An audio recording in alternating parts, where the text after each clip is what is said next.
నమస్తే welcome to speed news.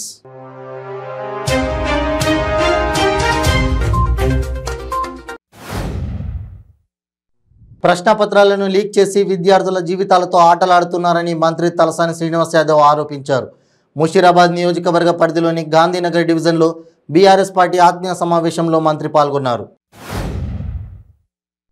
Karimnagar jail నుంచి విడుదలైన బీజేపీ రాష్ట్ర అధ్యక్షుడు బండి సంజయ్కు పార్టీ కార్యకర్తలు దారి పొడవునా ఘన స్వాగతం పలికారు. జై బీజేపీ, జై జై బండి సంజయ్ అంటూ నినదిస్తూ కదం తొక్కారు.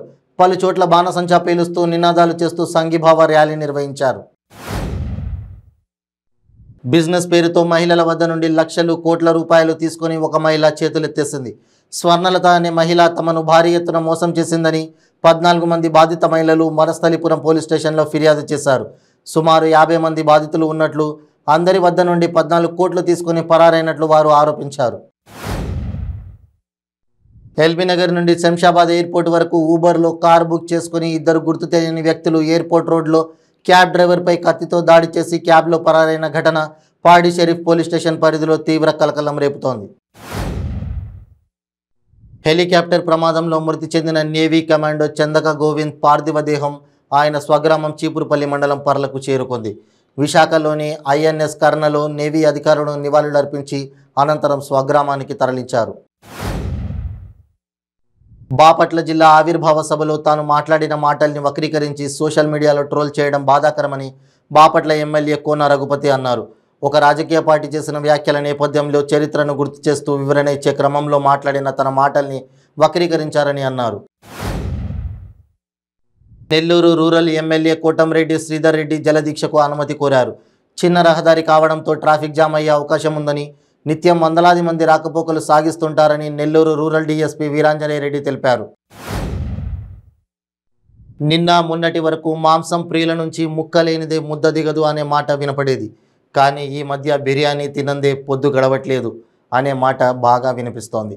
అంటే భారతదేశంలో బిర్యానీ వంటకాన్ని ఇష్టపడే వారి సంఖ్య విపరీతంగా పెరిగిపోయిందని అర్థమవుతోంది. రాష్ట్ర ప్రజల అభివృద్ధి, వారి సంక్షేమం ముఖ్యమంత్రి జగన్మోహన్ రెడ్డికు 2 కళ్ళు అని రాష్ట్ర విద్యుత్, అటవీ, పర్యావరణ శాస్త్ర, సాంకేతిక, భూగర్భ గనుల శాఖ మంత్రి పెద్దిరెడ్డి రామచంద్రారెడ్డి పేర్కొన్నారు.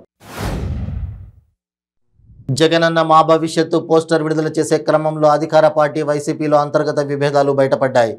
పోలవరం ఎమ్మెల్యే తెల్లం బాలరాజు ఎదురుగానే వర్గ విభేదాలు భగ్గుమన్నాయి. పోలవరం మండల కేంద్రం జరిగిన జగనన్న మా భవిష్యత్తు కార్యక్రమం రసాభాసగా సాగింది. ఒక్కోసారి రోడ్లపై అనుకోని ఘటనలు జరుగుతూ ఉంటాయి. ముఖ్యంగా ట్రాఫిక్ జామ్ సమయంలో ఏదైనా వాహనం దూసుకొస్తే పై ప్రాణాలు పైన ఎగిరిపోతాయి. అలాంటిది రైల్వే ట్రాక్ దాకేటప్పుడు ట్రైన్ దూసుకొస్తే ఇంకేముంది, జీవితంపై ఆశలు వదులుకోవడమే. అలాంటి సీన్ విజయవాడలో జరిగింది. తెలంగాణ శాసన డిప్యూటీ స్పీకర్ పద్మారావు గౌడ్ జన్మదిన వేడుకలు ఘనంగా నిర్వహించారు. ఆయన జన్మదినం సందర్భంగా 95 న్యూస్ ఛానల్ చైర్మన్ షేక్ సిరాజుల్ సికింద్రాబాద్లో పద్మారావు గౌడ్ను కలిసి ఆయనను శాలువాతో ఘనంగా సన్మానించారు. రాహుల్ గాంధీపై పార్లమెంటు అనర్హత వేటు వేసిన కేంద్ర ప్రభుత్వానికి నిరసనగా ప్రధాని మోదీకి లేఖల ద్వారా తమ నిరసన గలం వినిపించాలని ములుగు ఎమ్మెల్యే దనసరి సీతక్క కాంగ్రెస్ పార్టీ నాయకులకు, ప్రజలకు పిలుపునిచ్చారు.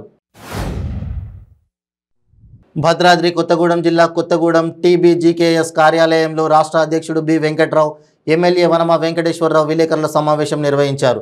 ఈ సందర్భంగా వారు మాట్లాడుతూ సింగరేణిని ప్రైవేటీకరణ చేయవద్దని ముఖ్యమంత్రి కేసీఆర్ ఢిల్లీ వెళ్లి ప్రధానమంత్రి మోడీకి ఎన్నిసార్లు విన్నవించినా స్పందించలేదన్నారు.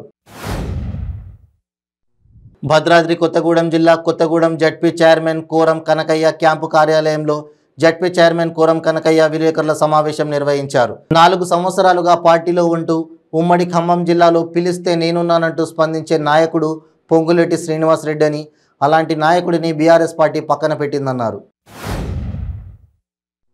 వైఎస్ఆర్ కాంగ్రెస్ పార్టీ ప్రభుత్వంలో క్షేత్రస్థాయిలో ప్రజలకు వైద్య సేవలు అందించేందుకు ఫ్యామిలీ ఫిజిషియన్ కాన్సెప్ట్ను ముఖ్యమంత్రి జగన్మోహన్ రెడ్డి ప్రవేశపెట్టారని మదనపల్లి ఎమ్మెల్యే నవాజ్ బాషా తెలియజేశారు. మదనపల్లి రూరల్ మండలం వేంపల్లిలో 2 104 అంబులెన్స్లను ఎమ్మెల్యే ప్రారంభించారు. ఈ కార్యక్రమంలో additional DMHO doctor Lakshmi, UPHC medical officer doctor Anupama తదితరులు పాల్గొన్నారు. ఎన్నికల్లో కేంద్రంలోనూ రాష్ట్రంలోనూ బీజేపీని అధికారంలోకి తీసుకువచ్చేందుకు పార్టీ శ్రేణులు కృషి చేయాలని ఏపీ బీజేపీ రాష్ట్ర ప్రధాన కార్యదర్శి వేటుకూరి సూర్య నారాయణరాజు మేధావుల విభాగం రాష్ట్ర కన్వీనర్ డాక్టర్ ముత్తా నవీన్లు పిలుపునిచ్చారు. కాకినాడ బోట్ క్లబ్ వద్ద కృషి భవన్లో కాకినాడ రూరల్ నియోజకవర్గం భారతీయ జనతా పార్టీ ఆధ్వర్యంలో బీజేపీ ఆవిర్భావ దినోత్సవాన్ని ఘనంగా నిర్వహించారు. జగనన్నే మా భవిష్యత్తు కార్యక్రమాన్ని పశ్చిమ గోదావరి జిల్లా పాలకొల్లు మావుల్లమ్మపేటలో జడ్పీ చైర్మన్ ఎమ్మెల్సీ నియోజకవర్గ ఇన్ఛార్జ్ కౌరు శ్రీనివాస్ ప్రారంభించారు. శ్రీనివాస్ మాట్లాడుతూ రాష్ట్ర వ్యాప్తంగా 1,50,00,000 కుటుంబాలను కలవటం, అలాగే 5 కోట్ల జనాన్ని కలుసుకునే కార్యక్రమం ఇది అని 14 రోజుల పాటు ఈ కార్యక్రమాన్ని నిర్వహించడం జరుగుతుందని అన్నారు. ఏలూరు జిల్లా నూజివీడు రూరల్ సర్కిల్ పరిధిలోని బొద్దనపల్లి మామిడి తోటలో జరిగిన హత్య కేసులో నిందితులను పోలీసులు అరెస్ట్ చేశారు. పోలీసులు విలేకరుల సమావేశం నిర్వహించి వివరాలను వెల్లడించారు. గ్రామ స్థాయిలో నాణ్యమైన వైద్య సేవలు అందించాలనే లక్ష్యంతో రాష్ట్ర ప్రభుత్వం నేటి నుంచి ఫ్యామిలీ ఫిజిషియన్ విధానాన్ని ప్రారంభించడం జరిగిందని, ఈ విధానం ద్వారా ఇంటి వద్దే వైద్య సేవలు అందుకోవచ్చని కాకినాడ జిల్లా కలెక్టర్ డాక్టర్ కృతికా శుక్లా తెలిపారు.